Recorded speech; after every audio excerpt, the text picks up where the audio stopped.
and or hate about being in this business? What I enjoy the most is being able to get that response from people when you, Mm, because as you are as well, a singer and songwriter, um, being creative and being able to come up with a certain song that resonates with the people and make them mm, feel like, man, like he touched me in that song. Like I can relate to what he's saying, and knowing that it came from your penmanship and you just putting it yeah. together, creating it with that song or that beat that was given to you. I think that's the highlight for me. Like the songwriting side, oh my God, I just truly enjoy it. Um, Right. I would say the part that is, I wouldn't say I hate it. I would say the part that is more hectic is being like out from performing all the time. I love Right. performing, but it does get hectic when you're going from place to place to place to place to try to be seen. Because obviously, like I said earlier, you being an independent artist, that's the name of the Yeah. game. You got to be out there networking. You got to be out there mixing up with other artists. You got to be out there truly Indeed. just putting your face out there so people really know who you are, because you don't have anybody just plugging you with the promo and what have you from the label side of it. You are your own Right. brand, so you got to be out there all the time. So it does get hectic, but like I said, I still enjoy the part of performing, because again, it's you still get that reaction from the people like, wow, this is his track, this is his song, like Right. that's a beauty too. So it's kind of like, to be honest with you, both of them is good, but there is to that one point is like it does get hectic, of always having to be on Mm. the go just to be known. So No, that's completely understandable, yeah, man. Shoot, them some great answers, man. I appreciate All that. right, third question. So, If you could change one thing in the industry, what would be that thing? um, I would honestly say the the ability to be seen. I Mm, would think that, and what I mean by that, when I focus on a lot of the artists that do end up getting out and that do end up, um, you know, being highlighted by social right. media or what have you, I I tend to look at it. I'm like, what is the process of how they decipher who is going to make it and who doesn't make it, or who is going to be known as the next up and coming, and who gets kind of pushed to the wayside. Just the whole understanding of how they pick that person, because I don't really truly believe these days it's about the talent only. You know, I think it's more Yeah. so driven by social media, how many likes, how many comments you get, Hmm. how you can get yourself to go viral in a sense, Right. versus just the talent. Because I could tell you, even in South Florida alone, I've been to so many showcases. There's so many phenomenal artists that are in our South Florida area that Yep. you would expect that they're out there to the world, but just because of the dynamics of how they pick and choose who they want to push, and that even goes for like promoters. That even goes for Mm, people who are in those positions. How are you choosing the person that you're going to put money behind, or the people that you're gonna actually put your name behind? Is it really about them talent wise, or is it that, man, mm, this dude has 137,000 followers, let me go ahead and put my name behind that, versus a right. guy who has 6 or 7 thousand followers, but he's just been grinding year in and year out, Mm, who actually has the talent to really excel. I just feel like that part of it is where I would want to see a change, where they're mm, focusing on the fact that there's talent. It's almost like when I think about it, I feel like it's that, because I played football, so it's right. like every general manager, every scout wants that number one top talent guy. You don't have to work hard Mm, for that. If I can get me the number one talented guy, my job is secure. That's how I think the yep. music industry looks at it. They're like, man, this guy already has the numbers. He's gonna give me back my investment in return, because he already Mm, has the name, the following, the people are paying attention to his page. Every time he goes on live, Right. he has thousands of people on his live.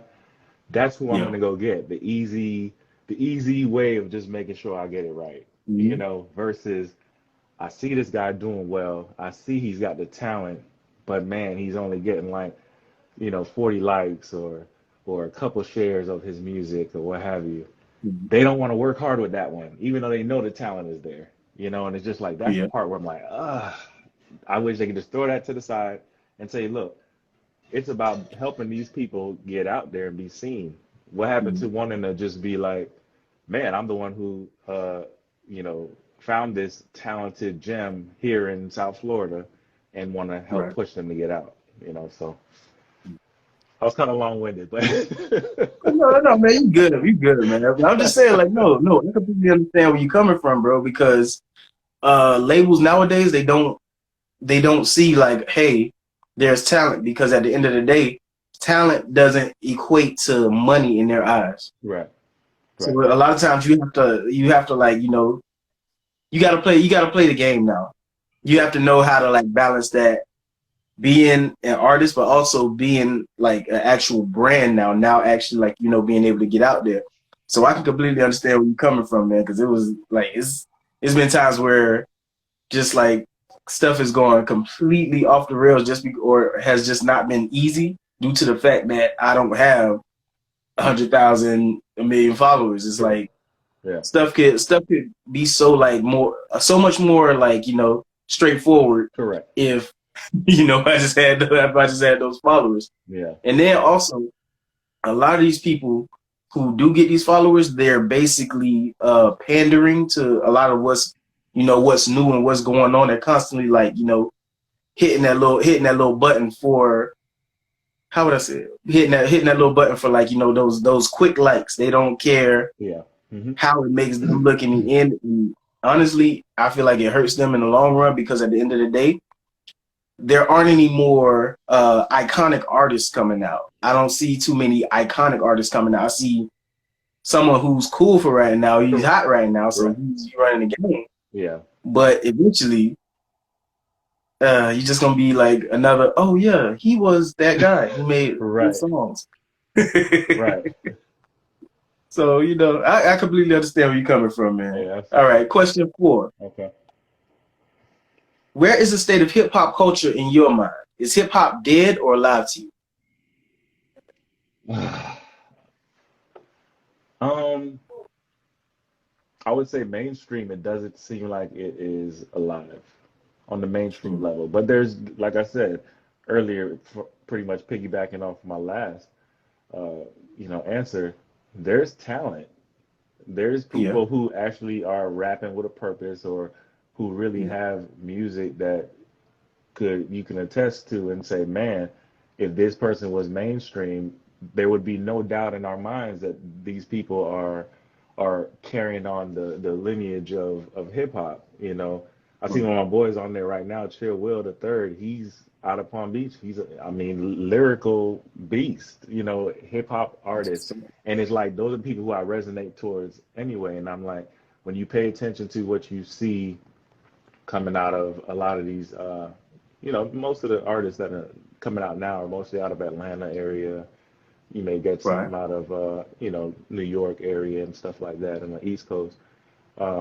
But everybody's kind of trying to do the same thing.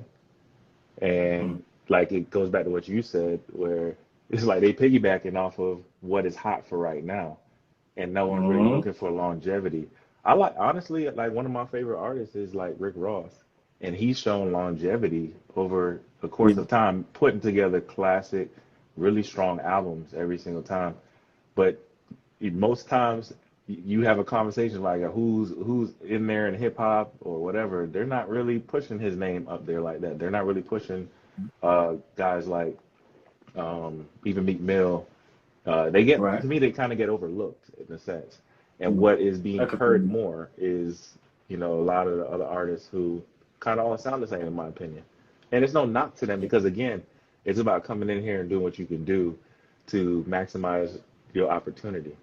And if Right. and like you said earlier, as far as like you just got to know how to play the game. I don't know if those artists are just playing the game or if they're just literally that's just their artistry, you know.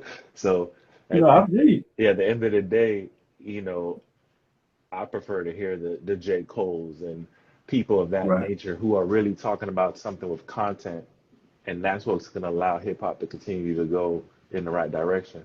But if we're putting all our money into the guys who just got a one hit that's going to come and then you don't hear from them again, that's how it's going to die out, you know. So Yeah. yeah, No, man, I feel you. I feel you. All right. Last question. yeah.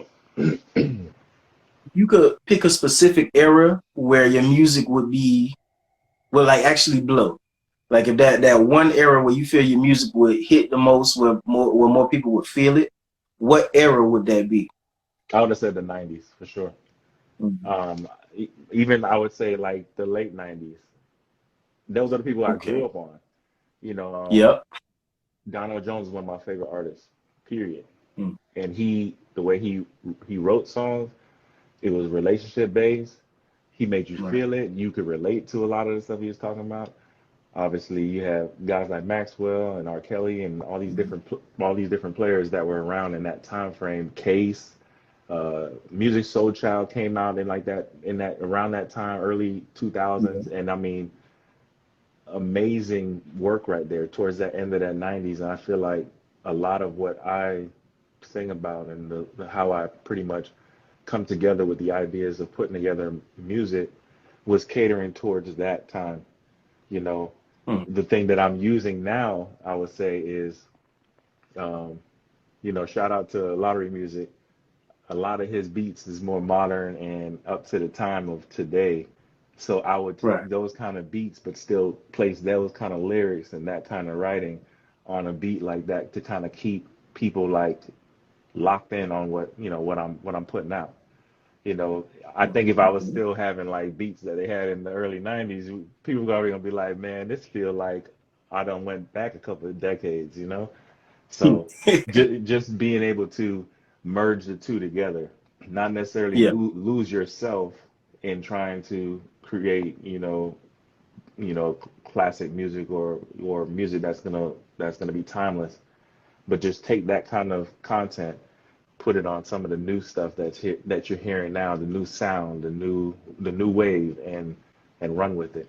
But if it was just like I said, if it was basing it off of just my music and how what I think where I think it would really excel, I would have definitely said like the '90s era, um, Yeah. because it was just more Chill it with was the more 30 content. said the 2000s too. Yeah, see, yeah, yeah, absolutely, absolutely.